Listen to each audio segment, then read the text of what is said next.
Thanks again to all the sponsors. Thanks to all of you for coming out.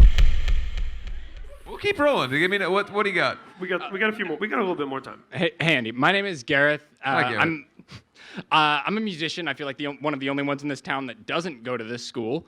As a musician, I didn't even finish high school, so everyone here is smarter than me and better. So, one of the things that I notice is that when I'm writing, music and melodies, they seem to come easier to me. But when I'm writing lyrics, I have the inspiration to get the lyrics, but when I'm writing, oftentimes they come off as cheesy or cliche, corny. It's just, has it ever happened to you? And like, how did you, get around, writing the cliche or the corny things? I think Feldy's. I mean, you write so much. Do you wanna feel this one? Lyrics are so important. I mean, to me, at least in pop music, it's like I gotta relate. I gotta relate to what's going on. And when I always have a recorder by my bed, because a lot of times it'll be 4 a.m. and I'll be like, wake up from a dream and be like, I gotta record this. And I mean, 9 out of 10 times it's like. And at the time, I'm like, this is the greatest. I don't want to wake up my wife. My dog's like looking at me like, why are you singing? You should be sleeping. But was that the origin of Camel Toe? Was it 4 a.m? No, a dream. Camel Toe's a real hit. Stop making fun of it.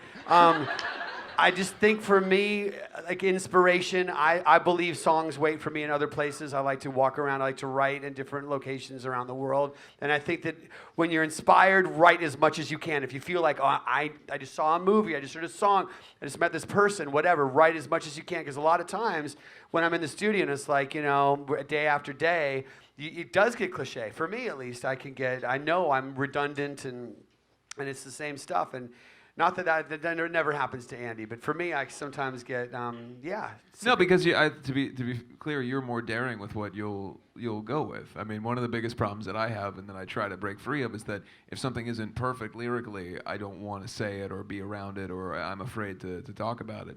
Feldy's more free with the lyrics. I mean, there's certainly been things that we laugh about over the years because he'll just say something, and maybe it's great, and maybe it's completely batshit crazy, but more often than not, it's amazing. And so you just have to be like Feldy and not like me. Be less afraid. Thank you guys so much. Awesome, great question.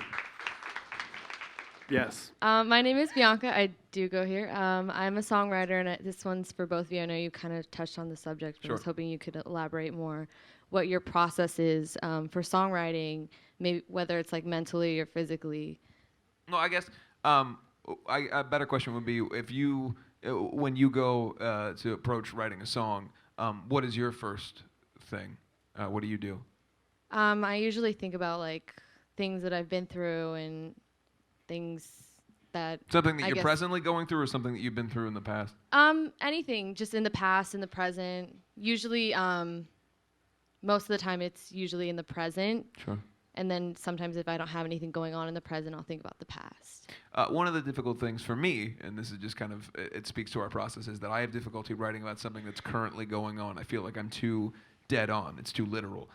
So we'll talk for a long period of time about events, things that are happening to us, feelings, and how we can relate them to broader, more large experiences and things we've had. And then we'll go back and forth about maybe we come up with a line, a melody, or even just the hook. And then we'll write independently. John will go off, I'll go off, and we'll come back together. And usually we have something at that point. Can I ask like a really quick question? Sure. What do you do when you get stuck? Like if you've written, say, like a hook, and then you can't figure out what to write for the rest of it? There's got to be like a go-to kind of muse, like figure out what that is, whether it's, I mean, John's the best person to ask that, or answer that, because he is the most prolific writer, I think, in America. I write a lot of music. Yeah. I do, a lot. And, I know for Andy, it's Will Smith at Independence Day is what his go-to muse is. Like, whenever he's stuck, we just put that on. He's like, just like 80 songs. Just a drawing of him in that character. So I just enough. have a frame. Is it him punching the alien specifically? Yeah. But for real, like there's things I'm sure that music or people or whatever. Like I think you were gonna say pizza. pizza. Music or pizza. Pizza's a good one. Yeah, and I think you're spot on. I think you answered to me you answered your own question right away. You just think about events that have happened in your life, and you pull off those experiences to write music. I mean, I'm so lucky. I have a wife of 20 years, and I was hung out with her. We wrote a song today with her, just hanging out with her, just whatever, just standing there. She's like, this is so weird, dude. Why do you have to keep doing this? But it was, anyway, anything can be inspiring. I think, going to the ocean or staying up for 3 days in a row, you can write some pretty crazy shit. If you A difficult thing is before you're writing to a record or a vibe, it's very hard to write because it could be anything. So try to focus yourself on what a value is that you don't feel you have yet. I'd like to write a song about this element of my personality or this memory that I've had, and try to really, I know it seems a little bit too premeditated for artistic endeavors, but I think in my experience to have something that makes you feel like, I've always wanted to write something about the way I feel about this, then you can really hone in and really nail it. Perfect. Thank you. Awesome. It was a very good series of questions. Hello. Hi, I'm Brittany. I'm here in memory of our mutual friend, Courtney Campbell.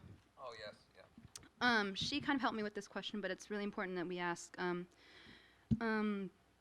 if you could give some advice to finding the line in this business between fighting for what you want and being yourself or being someone people want to work with. Well, I mean, Feldy, with personal relationships for you, what is industry-wise? What is the way that you handle, like a new manager or a new whatever? Like, what is the way that you? I mean, I think thinking about your question, for me, I think about animal rights, which is a big deal for me, and how do I not seem preachy? How do I sing about what I believe in and not feel like I'm trying to force what I believe in down people's throat? And, some days I have to say what I mean. And they say, right, what do they say? Say what you mean what you say, don't say it mean. But sometimes I just got to be emotional about whatever it is that we're going through. And I think that's why music exists, right? To be able to say anything and not censor yourself. I mean, I think that's why both of us are still able to do this, because we are able to speak our minds and be true to who we are, Definitely. Yeah, absolutely. Great, thanks. Awesome. Thank you. Hello. Hello, my name is Talia. I have a quick question. What is the message to this new Andy Black album? Like, what would you want your fans to know? Like, what's the meaning of the album? It's just me. Honestly, at the end of the day, I know that's kind of short, but it really is just, it's very autobiographical. It's about me and my life and how I feel about things. All right, and really quickly, just thank you for your music, and you have inspired me a lot. And whenever I listen to your music, you make me really happy. So thank you. And you make me happy for saying that. Yes. Hi, my name's Ginger, and I wanted Ginger. I wanted to ask if you had a favorite song off the new Andy Black album. What do you think, Feldy? What's your favorite? I mean, so when we first started the record, I mean, there was the kind of mission statement was, Bruce Springsteen, you too, which with your voice, it was magic. And we had a couple of kind of beds of songs we had made. And there's a song called "To Me." When I think about Homecoming King, that song is so special when we came up with it. Just the piano. I think that's the Juliet's melodies. favorite too. That might be my favorite. Homecoming King. Is that still the first track? Or Yeah, it's track one as far as I know. Yeah. it's also my favorite. I mean, you don't know what we're talking about, so it's. But you will. You will. And I really love the song you guys heard tonight. To me, it's between those two. So that song's like the obvious single, but there's a lot of really good songs. Thank It's you. a good album. I like it. Thank you. Thank you. Hi, I'm Valeria, and thank you. You're such a huge inspiration for all your music. And I know you've worked with a lot of different artists in the past, but recently, who's the most interesting? Like, who came in and was just completely new and, like, just different? Feldy? And- Oh, me? I was just looking at your great shirt. Oh, What's- thank you. You said who's the most interesting artist Yeah. I've worked with in the last 100 years? Is that the question? One. Andy Black, for sure. Like, definitely. I agree.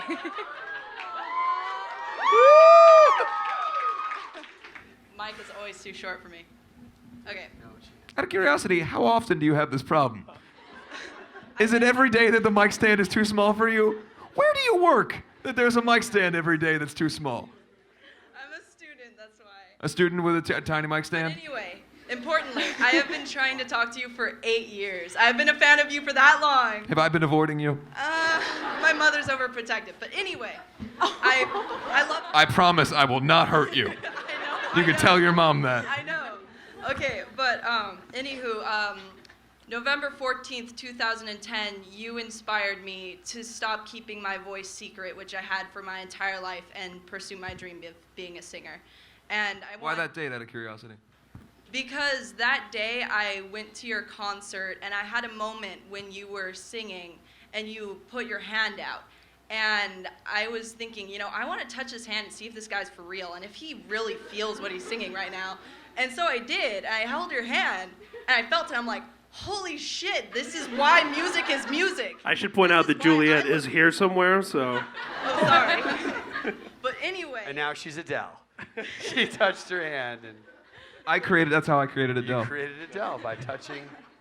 Honestly, I'll tell you what, and I don't mean to be judgmental at all of you. I don't know you, but you seem very impassioned, and like I want to listen to every goddamn thing you say. So yes, something happened. For you, I will sing for you if you want. That's amazing. I really seriously like whatever it is that happened between our hands or whatever. It did something awesome because you fucking rule. So I'm stoked.